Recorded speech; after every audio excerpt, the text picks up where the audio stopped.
અમદાવાદની અંદર આજે વરસાદ વરસ્યો અને અનેક વિસ્તારો જળબંબાકાર થઈ ગયા, અનેક વિસ્તારોની અંદર પાણી ભરાઈ ગયા. જોઈ શકાય છે આ દ્રશ્યો એલિસ બ્રિજ, વેજલપુર અને એસટી હાઈવેના છે કે જ્યાં પાણી જ પાણી જોવા મળી રહ્યું છે. મુખ્ય માર્ગો પાણીમાં ગરકાવ થયા છે તો સોસાયટીની અંદર પણ વરસાદી પાણી ઘૂસી ગયા. સવારથી જ અમદાવાદમાં બફારો હતો. 12 વાગ્યે ધોધમાર વરસાદ તૂટી પડ્યો. પૂર્વના વિસ્તાર જ નહીં, પશ્ચિમના વિસ્તારની અંદર પણ જળબંબાકાર થયો.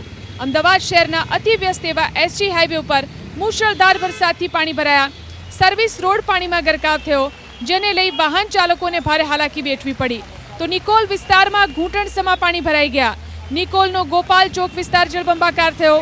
રસ્તા પાણીમાં ગરકાવ થયા, જેને લઈ વાહન ચાલકોને ખૂબ જ મુશ્કેલીનો સામનો કરવો પડ્યો. દુકાન અને ઘરોની અંદર વરસાદી પાણી ઘૂસી ગયા. અહીં એક શાળાનું પરિસર પણ જળમગ્ન થયું, જેને લઈ વિદ્યાર્થીઓ, વાલીઓ અને શિક્ષકો મુશ્કેલીમાં મુકાયા. અમદાવાદની જાણીતી યુએન મહેતા હોસ્પિટલના પ્રવેશદ્વાર પાસે પણ પાણી ભરાયા. દાણીલીમડા વિસ્તારમાં પણ વરસાદી પાણી ભરાયા. વરસાદી પાણીનો નિકાલ જ ન થતાં લોકોને હાલાકી પડી. હાટકેશ્વર વિસ્તારમાં પાણી ભરાઈ જતા લોકોને મુશ્કેલી પડી. તો હાંસોટમાં ગેરકાયદેસર રીતે ડ્રેનેજ સિસ્ટમનું જોડાણ હતું, જે બંધ કરી દેવાતા ગટરના પાણી ઉભરાયા અને લોકોને મુશ્કેલીનો સામનો કરવો પડ્યો. તો ભારે વરસાદને લઈ વાસણા બેરેજના દરવાજા ખોલાયા, જેથી અમદાવાદ શહેરનું પાણી ઉતરી શકે.